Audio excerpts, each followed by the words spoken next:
Kaixo, bideo honetan informazio bilaketa nola egin, adimen artifiziala erabiliz esplikatuko dut. Horretarako, adimen artifizialeko bi erraminta erabili ditut. Perplexity eta ChatGPT. Hasi horretik, adimen artifizialari buruzko zenbait jakintza esplikatuko ditut diapositiba batzuk erabiliz. Adibidez, lehenengo diapositiban adimen artifiziala definitzen gaitu eta beraren bitartez zer egin dezakegun eta zer ez. Adimen artifizialaren bitartez informazioa eta datuak aztertu ditzazkegu. Hau ditzazkezue. Ereduak eta patroiak identifikatu dezakezue. Erantzunak edota edukiak sortu ditzazkezue. Baina adimen artifizialaren bitartez ezin duzu adimen artifizialak gurekin alderatuz edo zuekin alderatuz, gizakiarekin alderatuz ez du interpretaziorik eta ulermenik, ez du pentsamendu kritikorik eta kontzientziarik eta ez du sentimendurik. Adimen artifiziala erabiltzen dugunean, betik azkeneko erabekia guk hartu behar dugu, edo zuek hartu behar duzu, gizaki bezala. Adimen artifizialak ezin du azkeneko erabaki hartu. Bai? Adimen artifiziala lagungarri izan daiteke azkeneko erabaki hori hartzen.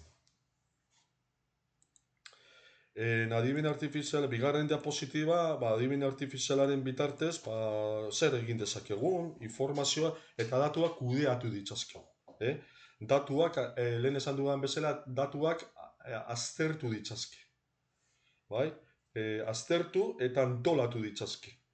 Informazioa, irudi eta bideoak bilatu ditzazke. Bale?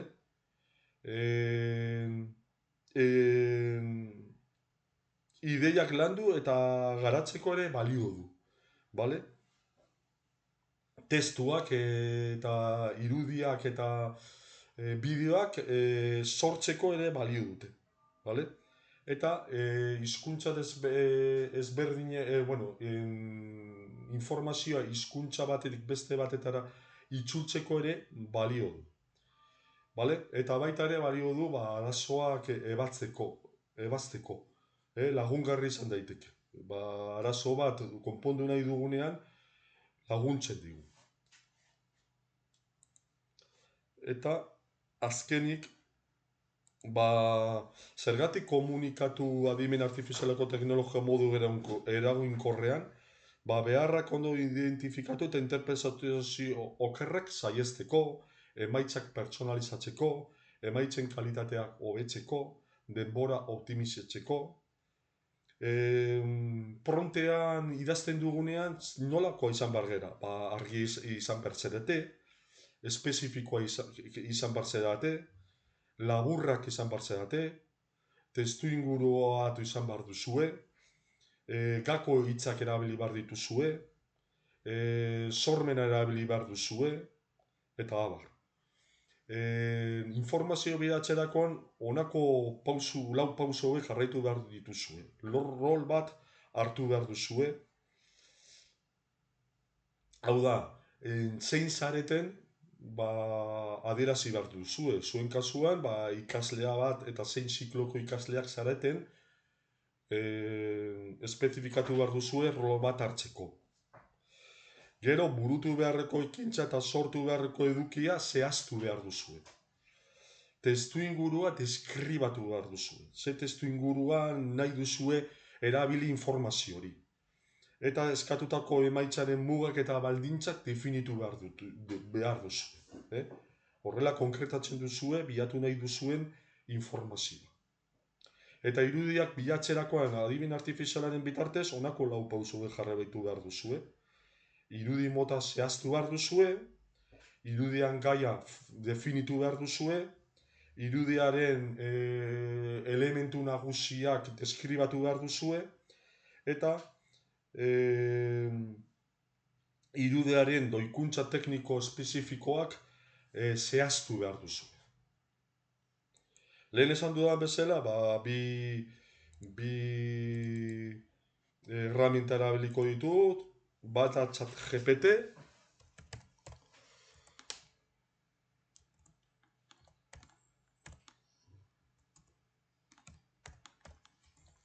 eta bertan, bilaketa bat egingo dugu.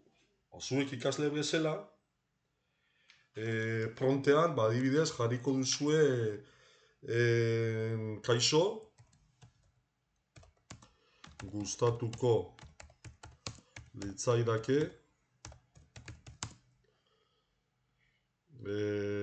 jakitea pintxan perimetrikoari buruzko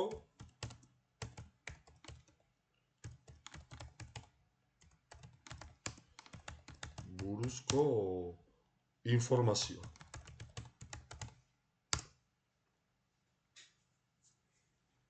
Eta hemen jartzen dizu, zer den pintxan perimetriko bat, bere funtzionamendua esplikatzen du, zen neurketa motak egin daitezken, zertarako erabiltzen den, nola segurtasun aldetik, nola erabili behar den neurketa horiek seguru izan daitez. Hori izaten du. Orain, adibidez, frontean jarriko dut rol bat, jarriko duzue. Adibidez, kaixo, elektrizitateko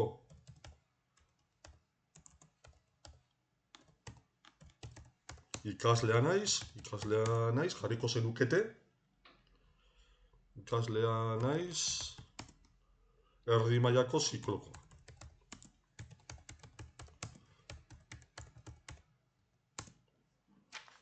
Eta pintxa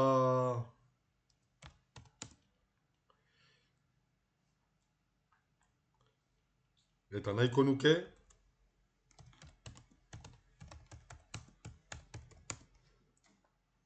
zertarako balio duen pintxa amperimetrikoa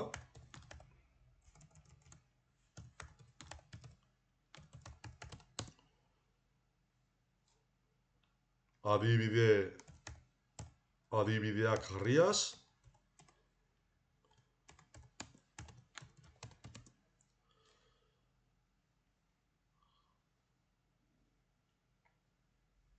nola neurtzen den jakiteko. Eta hori jarriko dugu.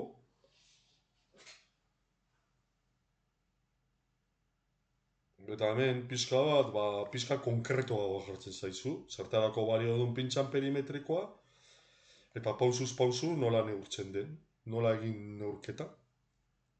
Adierazten digu. Eta adibide erreal batzuk ere aurkezten digu. Bai? Etxeko aire girotuan, nola egin neurketak, pompa elektriko batetan nola egingo genituzke neurketak, eta ze balio diren egokiak,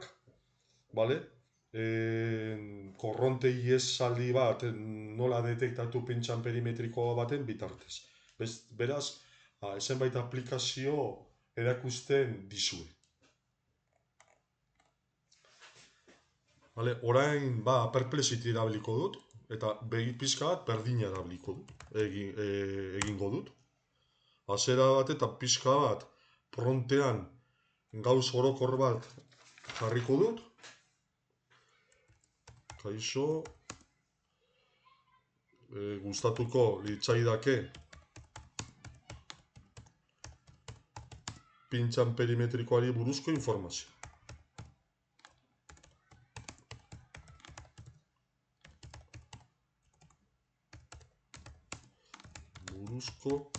Informazioa.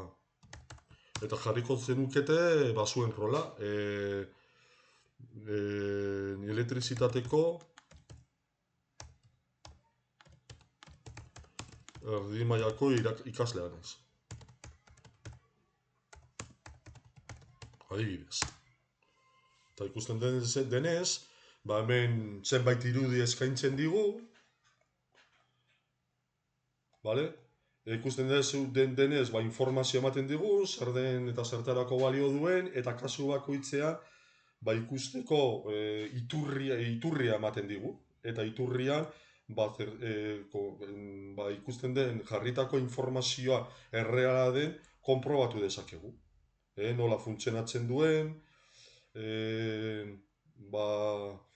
erdi mailako ikasleentzako oinarrizko erabilera, beraientzat egokia den esplikazio bat, edo zuentzako egokia den esplikazio bat ematen dizue, segurtasunari buruz, eta hemen ikusten den bezala iturria eta imaginak ematen dizkigu. Bai? Eta besterik gabe.